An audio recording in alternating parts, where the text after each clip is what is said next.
Welcome back. Another awesome day where in my own shop I get abused by my employees. Okay, that's every day. How do I get abused? They don't seem to do anything wrong and I just yell at them for no reason, apparently. To a point where my doctor is literally prescribing me antidepressant pills, but okay, it's fine. Today we are going to tune something really, really good. We waited like, the guy had to get married. We built a motor, then he got married, had kids, got 3 jobs and a house, and then he came to tune us. Like it was like 3 years ago we built a car and put everything together, and all this time he was just not at his peak performance. But we have Josh's car today. Built motor, built everything, really clean, really nice. I did do a touch up on that, but today Yoshi's working on it, putting the Haltech in, all the sensors, everything, the whole enchilada. Tuning probably in a couple of weeks. Still waiting on coils for Carlos from Buschar. We have Axel's car. His friend did him a favor, installed the fuel pump. Very nice job, you know, but we're just fixing it up so it actually works this time. Jamaica's car, everything is good. We are breaking it in, hit like, I don't know, some boost and something popped off. We're checking for leaks again, but we're in the braking procedure. We got the 1G. I didn't want to get into that, like the Mickey Mouse McDonald's job that was done on that. It was just, I feel so sorry for the client. Either way, we have Waleed's car. So this car made him into a man, right? Before he bought this car, or actually during it, he was just, you know, all this other stuff that he was doing, going to car meets, and, you know, really living the single life. As soon as he bought the car, a couple of years later, he needed money, I guess, or the car put a hole in his pocket. He got a job, which attracted more girls, then he got kids. And now the car is back, finally. He's been running for 3 years. We did tune him on stock ECU, but today we're tuning him on the Haltech 2500. This is an Evo 9, which he, for some reason, right, he had a wild hair up his ass at the time, converted the body into, what kind of body is this? So the sides are the Vortex, the front is C-West front bumper, and the rear is JDM rear bumper. Okay. So it's a mixture of body kits, you can say. Okay, but it looks good. It looks good. It gets a lot of attention, but I liked it before. Low miles, I like 50 something, right? 50,000. Yeah, 50,000. That's ridiculous. Really clean, really nice car. So he basically, when I moved to Illinois, I had a red Evo with this setup in mind. This is probably one of the most potent setups you can have for the street, which is a 2.3 with the HTA82, not the 86, the 82, on a T4 twinscroll setup. And he has R2 cams, you know, like a 4G63, obviously 2.3. He has dual pumper, FIC 2150 injectors, coils, the whole enchilada. This is just a really, really good setup. I'm really excited to tune this, but this car went through a lot. Like, he had issues left and right. The final issue was this is Sheepy manifold, and it got cracked, and they were nice enough to cover it. We sent it back, but they welded the wrong hole, the wrong crack. Apparently there was more than one, and then they checked the other one. So we got our local guy to weld it up, and it was all nice and good. But today we're tuning flex fuel, and yeah, we'll go from there.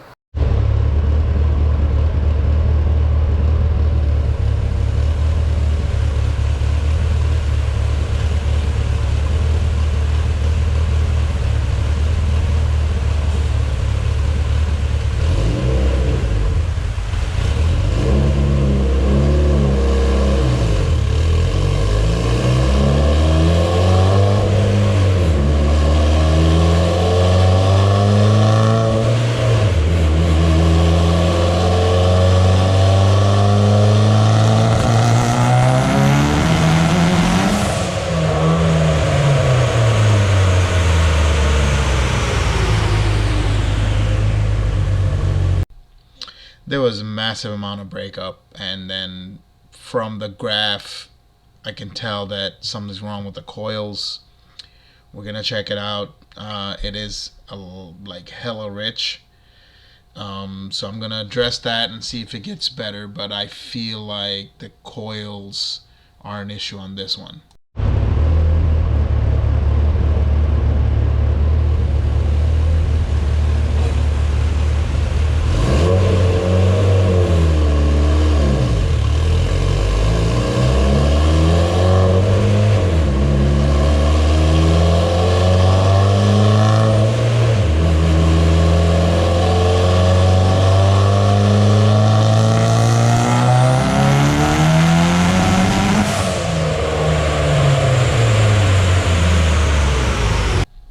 I'm pretty sure it's the coils now. He has non-name brand GTR coils that he's been running for like 3 years.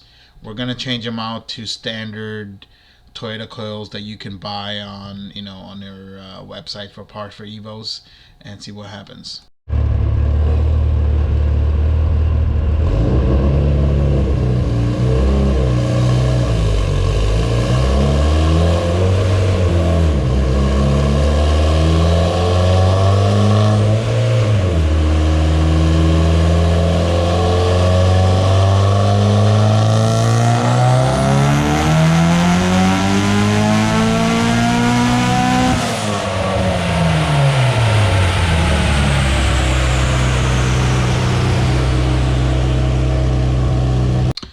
A lot better, but we got a lot of work to do now that I got actual data.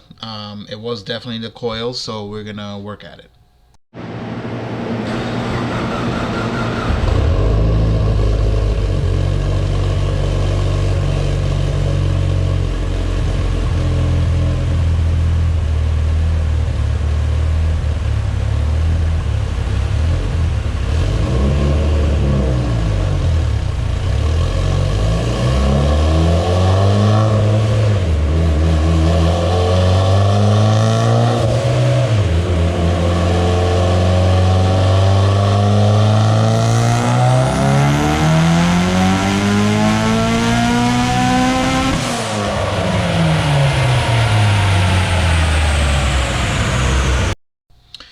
So this is around 26, 27 pounds and hella rich up top, and that torque comes on pretty quick. I didn't step on it earlier, and if I do, it does break wheels and break tires. So I'm just easing into throttle so I could get some data on the dyno.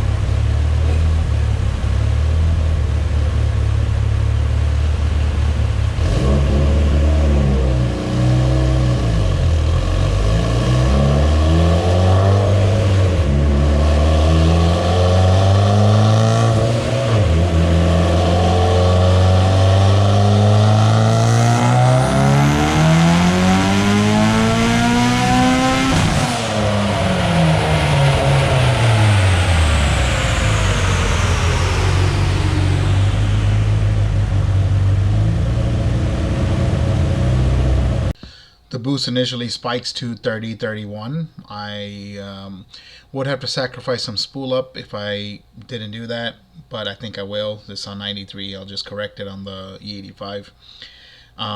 But this is still on 93, moderate timing, and he's running 27, 28, and from 5,000 to around red line. Pretty good. This is 93 again. We're going to switch to E85 and make rest of the power. Another concerning thing is that people have noticed that the exhaust, there's blue smoke coming out, and that's most likely from the turbo. Again, there was a lot of issues. This is an old turbo to begin with. It was bought used when he bought it 3 years ago, and it held up. It's still making power, still spooling, but maybe the oiling system needs a little work. We have done a lot of testing on it, boost leak, pressurized the system. We sprayed down with a lot of stuff in it. just because we didn't know at the time that the exhaust manifold had cracks in it. So that could be a part of it, but we'll keep an eye.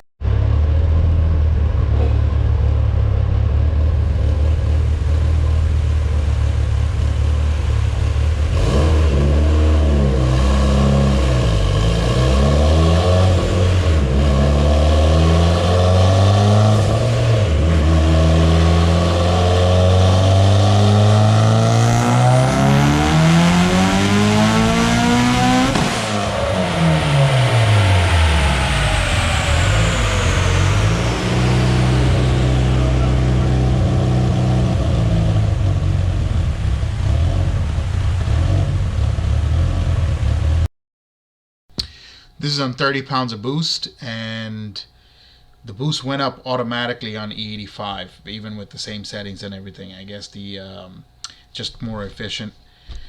But either way, the car really likes this right here. But if you take a look at the torque, that's already, you know, 500 foot-pounds of torque, and usually I see you know, much larger turbos and larger, a much bigger power to produce that. Usually around 700 plus, and some even 8s produce 500 foot-pounds of torque. But this is producing it at, you know, only 565 horsepower.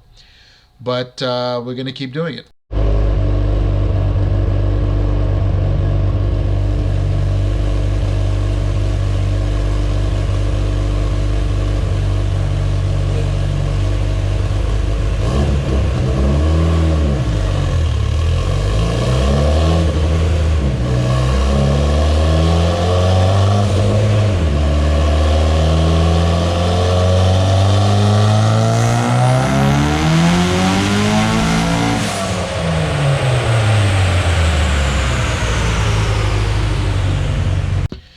On that, the tire slipped and I let off immediately, and basically this is the reason why I don't want to go full throttle at an earlier RPM.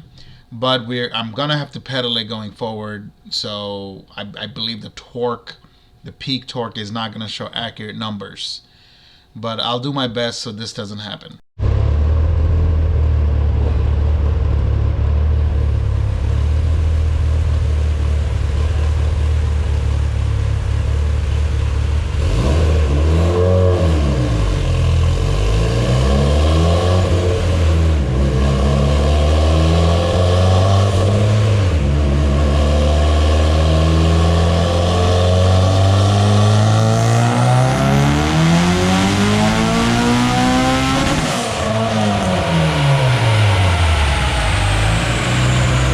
So this is on 35 pounds and tapers to like 32 by Redline.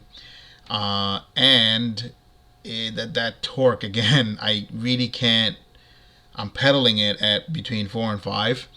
But this is a torque monster. This is perfect for the street. This was my exact plan. You know, this is not a horsepower queen, but just, you know, it's on. It's perfect for mid-range, for tracking. The spool's very fast, and you know, it just feels good. This was my plan for my car when I first moved to Illinois, but I'm glad it's in better hands. But let's continue. I'm settled with the boost that it's on. It's a little bit rich up top, but we're just gonna add a little bit of timing and we should be good.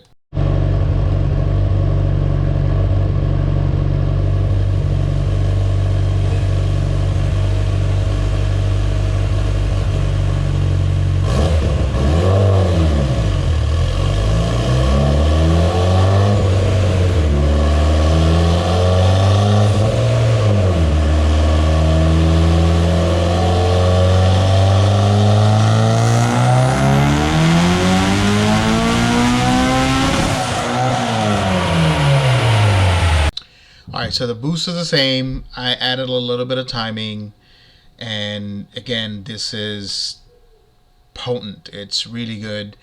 Close to 600 torque, added 1 or 2 degrees, you know, post mid-range. As you can see from the graph, I'm pedaling it right around 55 is where I go full throttle, and you can see that little spike.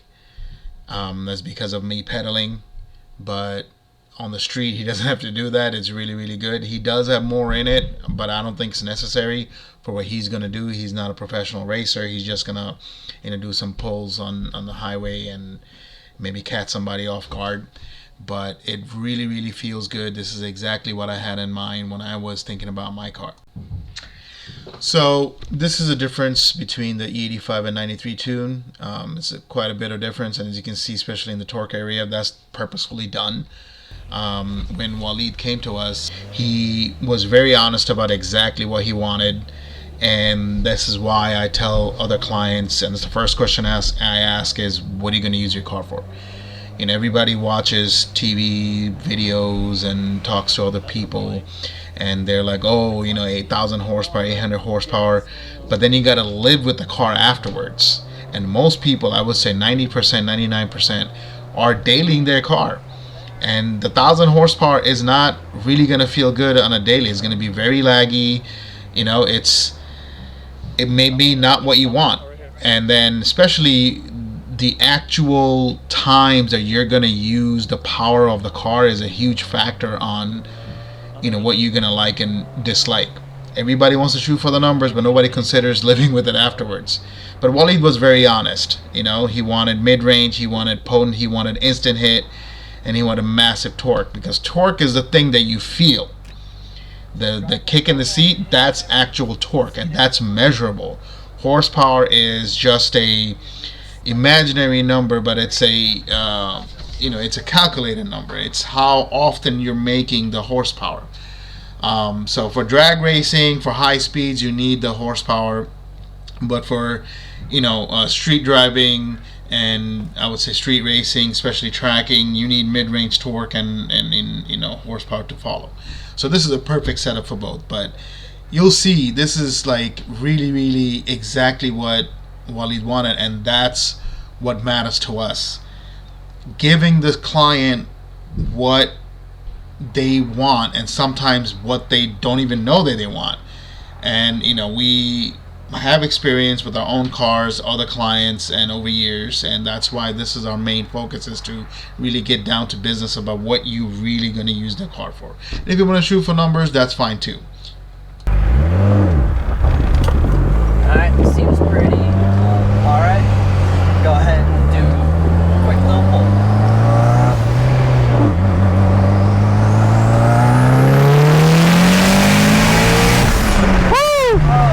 Oh yeah. Woo. Please don't be a cop. Ah. Mama, get the camera. Hello YouTube. This is your boy Waleed coming from Blueprint, getting his shit tuned.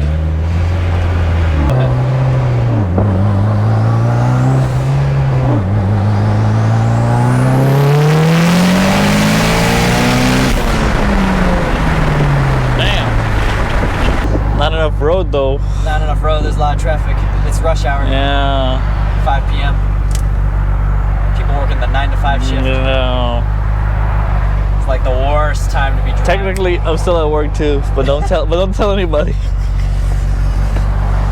that why you had the laptop in? Yeah.